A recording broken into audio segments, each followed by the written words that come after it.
Kamusta mga ate, kuya, beshi? Si Chari po ito mula sa The Sun, Moon, Stars, PH Tarot. Ipapaalam ko lang po na ito po ay isang general read o pangkahalatang pagbabasa at maaring hindi lahat ay magtugma sa inyong sitwasyon. I-check din nyo ang inyong Moon, Rising at Venus sign. Baka doon mas tumugma ang read para sa inyo. At kung ang mensahe ay tama sa inyo, paki-like lang po at mag-subscribe kung hindi pa ninyo ito ginagawa. Okay, mag-umpisa na po tayo.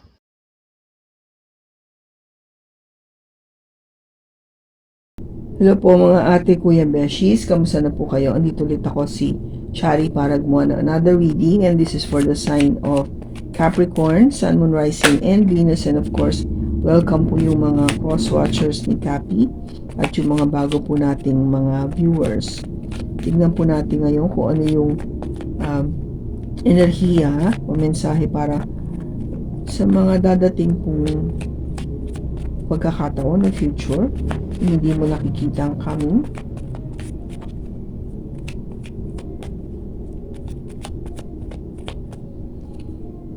We have the Hangman, the Four of Swords, the Two of Wands, the King of Wands, and the Two of Cups. Bottom niya is the Devil.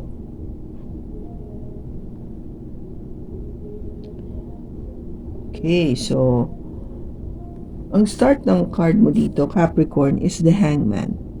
Ito yung energy coming from a Pisces, okay? So, you might be dealing with a Pisces o may Pisces siya sa kanyang chart. Kaya, yung energy na to kasi is something na parang naka-hold, no? Yung naka-pause muna, tigil muna, sandali lang. In other words, walang movement, walang galaw, walang pangyayari na para makita mo na merong kasunod ba, ganon. Yung position na to, kung bakit mo binabaliktad yung sarili mo, is to see other perspective in life, no? Kung gaba, may makita kang ibang anggulo sa pangyayari o sa sitwasyon. And nakastay ka lang na ganyan kasi nga you're trying to understand what's happening. Ano nangyayari? Bakit nagkaroon ng ganong sitwasyon o pangyayari? And you keep having this position of na walang movements. Kung gaba you're on a stalemate, no? Yung nakatigil ka lang. Kaya walang aksyon. No, nothing. Walang movement. Kaya ang nangyayari with the Four of Swords, nagpahinga ka muna, which is both this particular energy is all about taking a rest, taking time off, no? Pahinga ka lang muna. Kasi kung titignan mo, di ba, natutulog siya, sleeping, taking a rest, kung gaba parang pinapahinga mo muna yung damdamin mo o yung sitwasyon o yung pangyayari, parang wala. Kaya nga kung wala kasing nangyayari o movement dito sa tao na to, pinapahinga mo muna yung feelings, no? Kung gabay, you sleep on it, tinutulugan mo muna. Okay? But at the same time, you're waiting, no? Nakatingin ka pa rin, nag-iintay ka with the Two of Wands na sana may mangyari, sana dumating, sana bumalik. Ando yung sana. Yung gusto mo na kasing magkaroon ng yung decision ba na magkaroon na ng movement o paggalaw.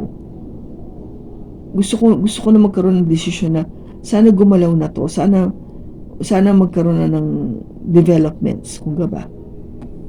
With this King of Wands, itong person na to na merong fire sign sa kanyang chart, either Aries, Leo, or Sagittarius, o meron siya nito sa kanyang chart, okay?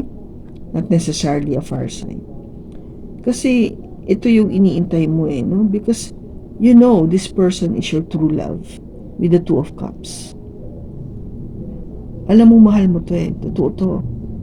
Totoo mo siyang mahal. Yung nga lang, nagkaroon ng pagtigil eh. Hindi siya nagtuloy-tuloy. Gaba? Nagkaroon ng pause. Maybe it's something to do with the devil energy, no? Yung energy na to is from a Capricorn, or may Capricorn yung person sa chart, or it could be you, Capricorn. Kasi ito yung card mo eh. Baka dahil nga may ginawa ka rin, no? May ginawa kang mali, hindi tama. Kaya siguro nagkaroon ng ganitong pangyayari. Hindi sa ginajudge kita, but maybe it's really right to, di ba, reflect kung ano ba yung naging papel mo rito sa naging sitwasyon nyo, di ba? Ano bang naging behavior mo towards this relationship? Kasi hindi ko naman pwede sabihin yung isa lang taong at fault. It might be you as well, kasi considering lumabas yung card mo, diba? So both of you, take it as it resonates, no? Kung sino man yung sa tingin mo is at fault dito sa relationship. Now let us see ano pa. Matalon, Knight of Pentacles. Matalon siya. The Six of Cups.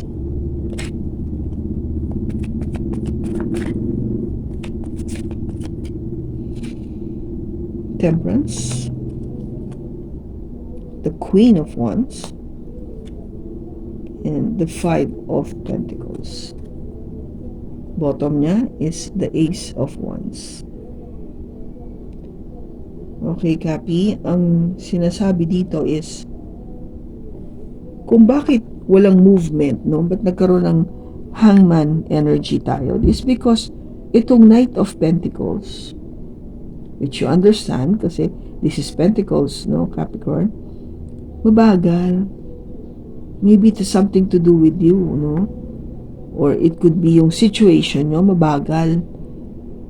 Yung, sabihin natin, kasi bakit ba nagiging mabagal ang galaw o ang galawan ng isang relationship? Kasi either busy kayo pareho sa kanya-kanyang trabaho o career o pag-aaral, o baka may business yung isa business, yung isa sabihin natin busy sa kanyang trabaho, mga ganon.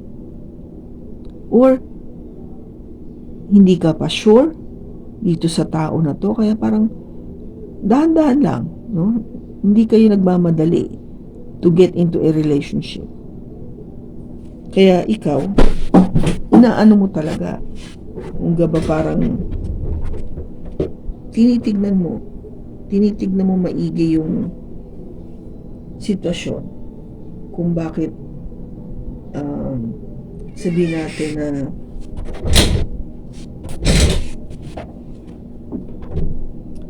tinitignan mo yung sitwasyon kung bakit na ba't mabagal, diba? Yung movement kasi dito, pareho silang walang ginagawa, no? Ito meron, pero dahan-dahan yung baby steps. Ito talagang wala, nakasabit lang. So walang movement, diba? Yun yung problema eh. Walang naging movement, parang bigla nga natigil. Now, pinagpahinga mo yung what? Yung Six of Cups. Is this person coming back from the past? Yung Six of Cups kasi is somebody na you knew, kilala mo nung nakaraan, or maybe in your past life, kaya nagbalik siya. Ito kasi yung pagbabalik, no? Pagbabalik ng isang taong familiar sa'yo. No? Familiar na sa'yo. And I think you're waiting for that. You're trying to parang take a rest, no? You parang nag-i-sleep over ka. Parang nag-i-sleep over ka kasi nga iniintay mo yung taong from the past na yung gusto mong bumalik sa'yo. And you wanted to make that decision already with the Two of Wands, no? Na sana nga may mangyari na, meron ng pagbabalik. And pag bumalik siya, I know I am already healed. I know I'm already balanced dito, no? Na-temper ko na yung sarili ko pagbalik niya. Alam ko na okay na ako eh. Okay? And if you're dealing with a fire sign o may fire sign sa kanyang chart with the King of Wands, you are the Queen of Wands, no? Yung gusto mo talaga kasi match kayo, no? This is a pair. Kung titignan mo, this is the King and this is the Queen. So it's a pair. Gusto mo talaga, you're a perfect match. Yun ang nakikita mo dito sa relationship na to. You're such a perfect match sa isa't isa. Kaya nga, kung worth waiting for na bumalik siya kasi alam mong siya yun. And 'di ba, dahil kaya nga alam mong perfect match kayo, kaya you're made to be parang ito na yung aking the one. Ito na yung aking true love. Kaso nga, dahil nga walang nangyayari sa mabagal, kaya nagkakaroon ako ng feeling na parang iniwan lang ako sa ere. Parang hindi ako napansin, hindi ako binigyan ng halaga with the Five of Pentacles. No? Yun yung pakiramdam mo dito eh. Iniwan lang ako. Mahal na mahal ko siya pero parang wala lang. Eh, ang gusto ko talaga is magkaroon ng panibagong pag-uumpisa kami. No, we start all over again. And this time, I want it to be very passionate. Ipakita ko sa kanya, no? Talagang iparamdam, ipakita na, yes, I love you too, no? Ganun. Kasi kung before, hindi mo na ipapakita dahil nga sa energy na to. This time, pag nagkaroon ng panibagong pag-uumpisa, ipapakita mo eh.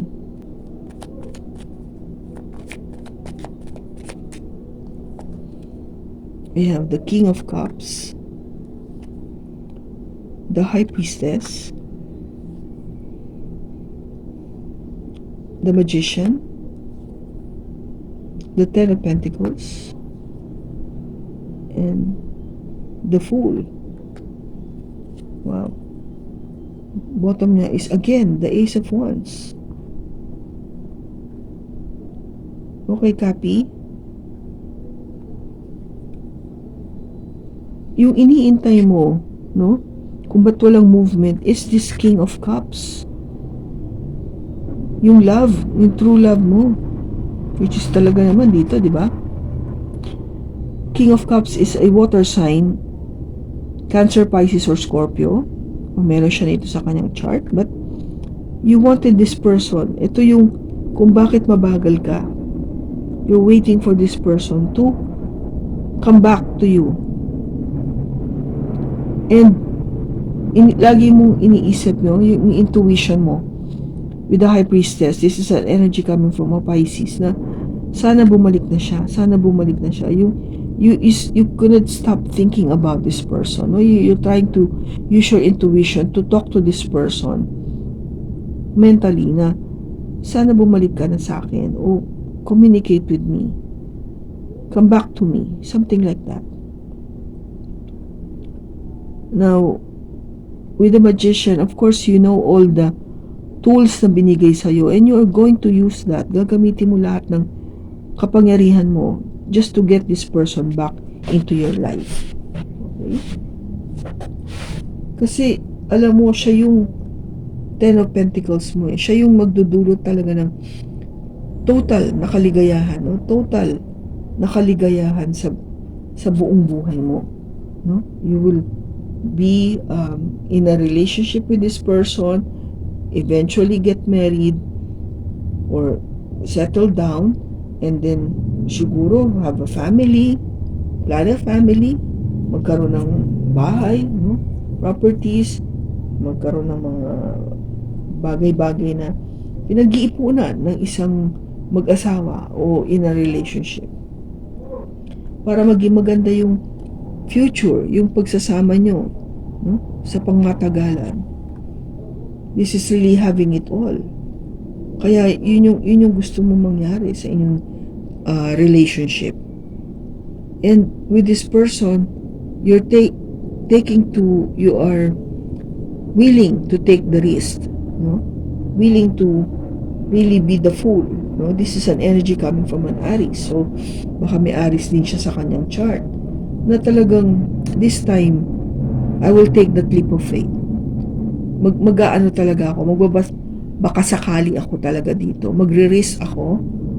I'm willing to take that risk with this person na alam ko na magdudulot sa akin ng kaligayahan. Kasi kung titignan mo dito ay alam ko siya yung aking new beginning. Okay? Siya yung aking new beginning na iniintay ko. Kasi kung gaba natuto ka na dito if you had this energy before na feeling mo na parang iniwang ka lang sa ere, ayaw mo na yun kaya this time mag-a-action ka with the Fool. This is an action card, so gagalaw ka. Hindi ka na mag-iisip, hindi ka na magpaplano, hindi ka na magdadalawang isip pa or sabihin natin na mag-hold back. Hindi na yung ganitong energy. Ang huling energy mo, kung dati dito nag-umpisa ka ng wala, nakatigil ka lang, nakapause ka lang, dito hindi. Aksyon ka agad. I will do it. Ganun ang dating. Wala nang isip-isip, wala nang plano-plano. Sige na, di ka na, tayong dalawa na. Ganun na siya. Kasi siguro nga, naramdaman mo sa iyong pag-iintay. No? Sa iyong pag-iintay. No? Sa iyong pag-iintay. Kung gaano kahirap yung pagbalik nitong tao na to. You are really working on it for this person to come back. Kaya you're using all your energy, no? Lahat ng tools mo para just to get this person back into your life. No? Parang matupad ito itong wish mo ng 10 of Pentacles. To have it all with this person. Ganon siya katindi sa'yo. No? Ganon katindi yung pagmamahal mo dito sa tao na to. Kasi nga, di ba, nag-umpisa kayo, this is your one and only, the Two of Cups. Siya lang talaga, yung nakita mo na ito na yun. Siya na yung gusto ko na makasama panghabang buhay. And this is panghabang buhay. Okay? Panghabang buhay. So, tingnan natin, ano yung message sa'yo ni Angel dito sa reading na to for Capi. Ano po yung message niyo for Capricorn?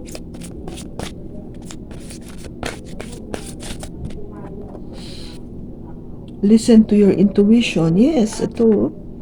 Listen to your intuition. Diba? We have here the High Priestess. Listen to your intuition. Alamin mo siya. Recovery. So you have to recover, which is the Temperance card. And look for a sign. Hingi ka ng sign, no? From God or angel na ito na yon. This is it. Maybe itong sign na to ang nagsasabi na it's time for you to move, to take action, di ba? Umaksyon ka. Hindi naman pwede nag-iintay ka lang forever. Baka ikaw naman yung kailangang umaksyon para may mangyari. Kaya nga look for the sign and do your thing and do all your best to recover itong relationship na yung naging parang wala, yung tumigil, i-recover mo siya. Yung gababuhayin mo ulit. So, tignan natin kung ano yung timing nito.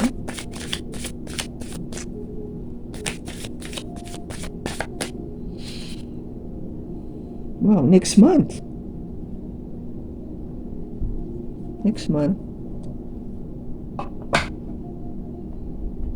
That will be September. Ano pa yung... Okay. It says here, honesty. I cannot always expect the truth from others, but I can expect it from myself. Yes. Diba? Hindi mo pwedeng sabihin natin na ano ba expect sa Tagalog? Kung gawa parang umasa na magsasabi ng buong katotohanan ng ang ibang tao sa'yo. Pero ikaw, sa sarili mo, dapat magsabi ka ng buong katotohanan sa sarili mo. Kung alam mong mahal mo na to, noon pa, nakikita mong siya na talaga para sa'yo, then, be honest about it. Come on. No holding back anymore. Diba? No holding back anymore. Kaya nga sinasabi sa'yo, take action, be the fool. Take that leap of faith. Hindi mangyayari itong pangarap mo na maging kayo at the end kung hindi ka mag-action. And be honest na, oo, mahal ko talaga to eh. Gusto ko talaga siya. Wag na mag-hold back pa kasi parang tinuruan mo lang yung sarili mo dito for waiting, no? Ang tagal. Naghintay ka eh.